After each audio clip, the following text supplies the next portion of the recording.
আসসালামু আলাইকুম ওলি স্যারের লাইভ ক্লাসে সবাইকে স্বাগত। আজ আমরা লেকচার শিটে প্রবলেম 3 নাম্বার করাবো। আমরা আজকে ছোট একটা অঙ্ক করে ছুটি দিয়ে দিব, যেহেতু স্টুডেন্টের উপস্থিতি খুব কম। ঈদের জন্য ঈদের মাত্র 2 দিন বাকি, সবাই হয়তো ব্যস্ততার মাঝে আছে। কুরবানি দিতে মোটামুটি সবাই ব্যস্ত থাকে। গরু কিনে ফেলছে, গরুর সেবা করতেছে, কেউ হয়তো গরুর হাটে গেছে। আর যারা ছিল শহরে থেকে লেখাপড়া করতো ওরা তো বাড়িতে চলে গেছে। আমাদের সামনের সপ্তাহ বন্ধ থাকবে, ক্লাস হবে না, 1 সপ্তাহ ছুটি থাকবে। পরের রবিবার থেকে আবার ক্লাস হবে। সামনের 1 সপ্তাহ বন্ধ, পরের রবিবার থেকে আবার ক্লাস হবে, রবি মঙ্গল বৃহস্পতি 8টা 30-এ ইনশাল্লাহ, যদি আল্লাহ তাআলা সুস্থ রাখেন। Problem 3।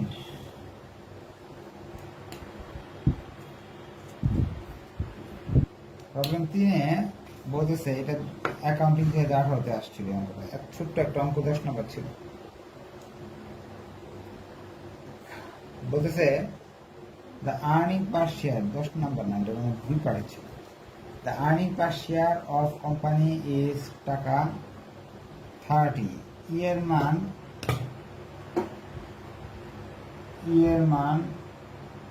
30+। It has an interest rate of return 25%, অর্থাৎ আর এর মান 25%। প্রশ্ন দেওয়া। এরপর হচ্ছে and the capitalization rate of the risk class is 20%. Capitalization rate k এর মান বা টি এর মান 20%। এগুলো প্রশ্নে দেওয়া আছে। প্রশ্নে বলতেছে ইউজিং ওয়াল্টার মডেল অনুযায়ী ফাইন্ড আউট, দুটা জিনিস বের করতে বলছে। 1 number, what would be the optimum payout ratio of the firm? Optimum শব্দের অর্থ বেস্ট। পেআউট রেশিওটা বেস্ট কত পার্সেন্ট, এটা জানতে চাইছি। পেআউট রেশিও কি জিনিস?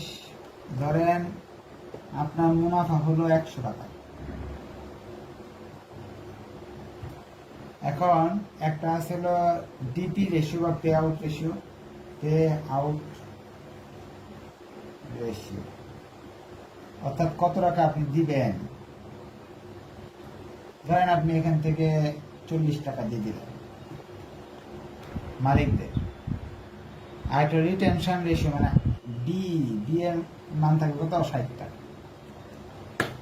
এখন কোম্পানির জন্য কোনটা ভালো? টাকা দিয়ে দিলে ভালো না রেখে দিলে ভালো?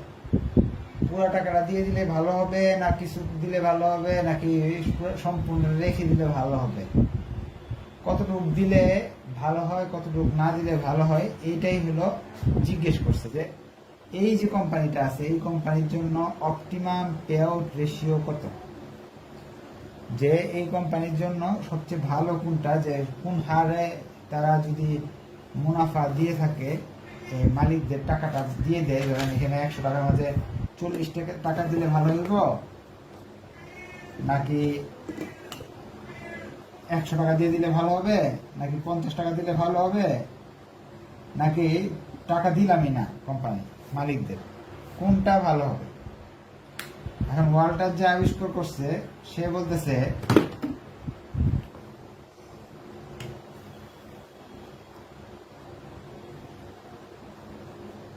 অ্যাকর্ডিং টু ওয়াল্টারস মডেল, ওয়াল্টারের নীতি অনুযায়ী বলতেছে আর এর মান যদি আপনার এটা লিখে রাখেন, এটা একটা থিওরি, এটা কোনো ম্যাথমেটিক্সের অঙ্ক না।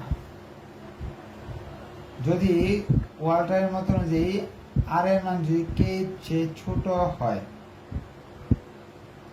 আর এর মান যদি কে চেয়ে ছোট হয়, তাহলে 0% ইজ অপটিমাম।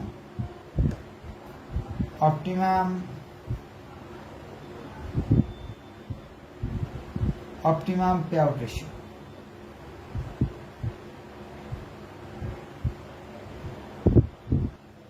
বলতেছে আর এর মানটা যদি কে এর মানে ছোট হয়, তাহলে 0% দিলে সবচেয়ে ভালো। 0% দিলে সবচেয়ে বেশি লাভ হবে কোম্পানির, টাকা না দিলে সবচেয়ে বেশি লাভ হবে। আর যদি এটা কিন্তু উত্তর হয়ে গেল, লিখবেন according to Walter model, if r ছোট কে বড়, the optimum payout ratio should be 0. হ্যাঁ, আমি তাহলে এটা লিখে দিই, আচ্ছা বুঝাইনি, পরে লিখে দিচ্ছি। এই অঙ্কের জন্য যে কোনো অঙ্কের জন্য আর এর মান যদি বড় হয়, কে এর মান ছোট হয়, তাহলে optimum payout ratio ratio, DP ratio 0% দিলে কোম্পানির জন্য লাভ হবে। আর যদি আর এর কে এর মান ছোট, আর এর মান ছোট, কে এর মান বড় হয়, তাহলে 100% ইজ অপটিমাম। এটা আপনি লিখে রাখেন, যদি আর এর মান কে এর মান ছোট হয় তাহলে 0, আর কে বড় হলে আর ছোট হলে 100% অপটিমাম। এইটা নিয়ে আমরা এই যে প্রবলেম 4 যে আছে, সেখানে আমরা এটা দিয়ে একটু গবেষণা করে দেখবো সত্যি কি বাস্তবে যে এটা ঠিক হয় কিনা, 0% দিয়ে করলে ভালো হয় নাকি 100% দিয়ে করলে ভালো হয়। এখন এই অঙ্কের জন্য কি প্রযোজ্য হয়েছে দেখি তো। এই অঙ্কে আর এর মান হলো 25, কে এর মান হলো 20, তাহলে আমরা রিকোয়ারমেন্ট 1 করতেছি। রিকোয়ারমেন্ট 1 কিভাবে লিখবো? এভাবে লিখবো, অ্যাকর্ডিং টু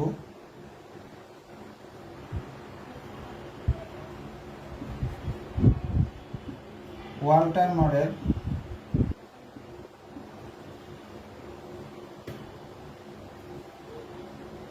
ইফ আর বড় কে ছোট, দা অপটিমাম পে আউট রেশিও সমান সমান 0 বা শুড বি 0।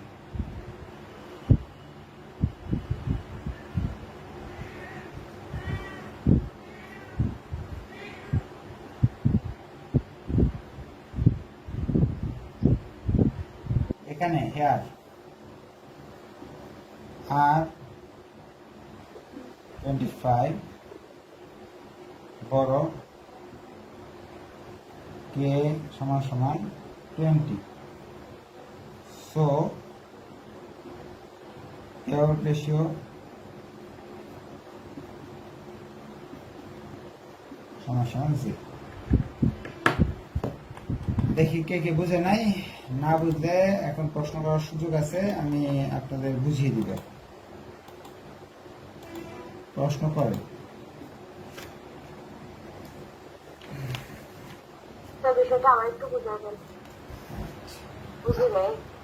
আর কি কোন কোয়েশ্চেন আছে? আচ্ছা, এখানে প্রশ্নে বলছে এই কোম্পানির জন্য কত টাকা ডিভিডেন্ড দিলে কোম্পানির জন্য ভালো হবে। এই যে একটা কোম্পানি আছে, আমাদের কোম্পানির কথা বলে দিচ্ছে, ই এর মান, আর এর মান, কে এর মান দিয়ে দিছে। প্রশ্ন করছে অপটিমাম পে আউট রেশিও কত হবে আর কি। অপটিমাম বলতে বেস্ট বা ভালো, সবচেয়ে ভালো কত টাকা যদি আমি মালিকদের ডিভিডেন্ড দিয়ে থাকি তাহলে আমার জন্য বেশি ভালো হবে। এখন যে আবিষ্কারক ওয়াল্টার বলতেছে যদি কে এর আর এর মান, কে এর মান, আর এর মানটা যদি বড় হয়, কে এর মানটা যদি ছোট হয় তাহলে 0 করতে হবে, আর এর মানটা যদি ছোট হয়, কে এর মানটা বড় হলে এনে 100 লিখতে হবে। এবং বাস্তবে কি ঘটছে এটার নোট আপনার জন্য এটা রেখে দিবেন, কারণ প্রশ্নে তো আর এর মান, কে এর মান তো এরকম আসবে না, চেঞ্জ হয়ে আসবে না। এখানে কত আর এর মান 25 আছে, কে এর মান 20 আছে, আর এর মানটা বড় আছে, কে এর মানটা ছোট আছে, তাহলে আমরা আনসার কত লিখলাম 0। যেহেতু আর এর মান বড়, কে এর মান ছোট, এই জন্য আনসার লিখছি 0। যদি প্রশ্নে এরকম থাকতো আর এর মানটা 15, কে এর মানটা 20, অর্থাৎ কে বড় আর ছোট, তখন কি লিখতাম? এখানে 0 না লিখে কত লিখতাম? 100% লিখতাম। এটা হলো একটা থিওরি বা সূত্র। এটা নিয়ে আমরা নেক্সট ক্লাসে আমরা গবেষণা করব ইনশাআল্লাহ। এরপরে প্রশ্ন বলছে what should be the price of the share is this stage. এই স্টেজে শেয়ারের দাম কত? শেয়ারের দাম বের করার জন্য আমরা একটা সূত্র জানি, পিও, ওয়াল্টারের মত অনুযায়ী P O D plus r by k E minus D, নিচে হলো কে। ডি, ডি এর মান নাই, ডি এর মান বের করতে হলে আগে ডিপি রেশিও দরকার।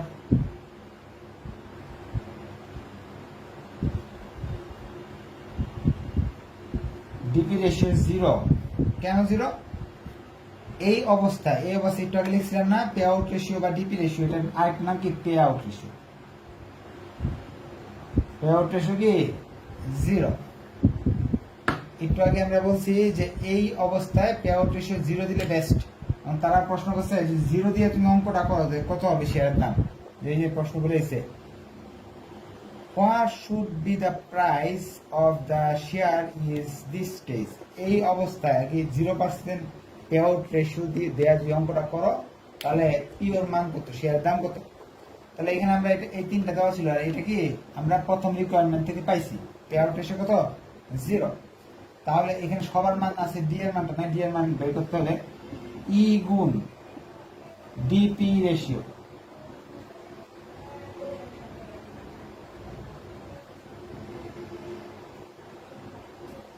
ই এর মান হলো 30, ডিপি রেশিওর মান হলো 0, এটা আসবে 0। ডি এর মান 0, আর এর মান হলো 25, কে এর মান হলো 20, ই এর মান 30, ডি এর মান 0, কে এর মান 20। ক্যালকুলেটর চাপ দিলে মানগুলো চলে আসবে। এই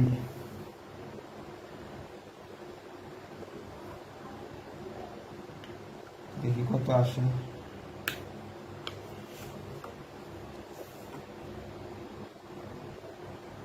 30 গুণ 0.25 ভাগ 0.20, 37.5।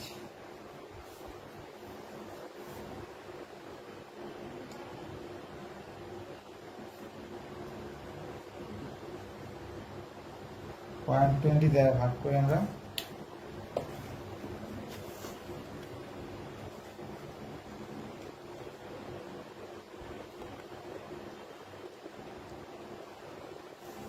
একশো 87.5।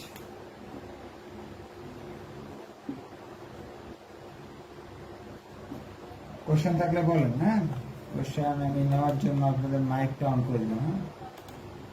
আর যদি কোনো কোশ্চেন থাকে কোশ্চেন বলেন।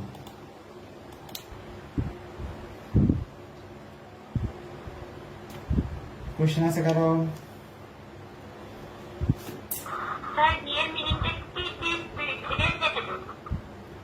ই এর মিনিং হলো আর্নিং, আর এর মিনিং হলো রেট অফ রিটার্ন, কে এর মিনিং হলো ক্যাপিটালাইজেশন রেট, ডিপি রেশিও মানে হলো পে আউট রেশিও বা dividend pay ratio ratio, D এর মানে হলো ডিভিডেন্ড। এগুলো তো প্রথম ক্লাস শিখিয়ে দেওয়া হয়েছে এবং শীট আছে একটা অঙ্কের, ওই শীটের মাঝে লেখা আছে কোনটার অর্থ কি সবকিছু। আজকে যেহেতু স্টুডেন্ট সংখ্যা কম, সবার ঈদের কাজে সবাই ব্যস্ত, আজকে এই পর্যন্তই থাকলো। সবাইকে ঈদের শুভেচ্ছা। আর হ্যাঁ বলেন বলেন।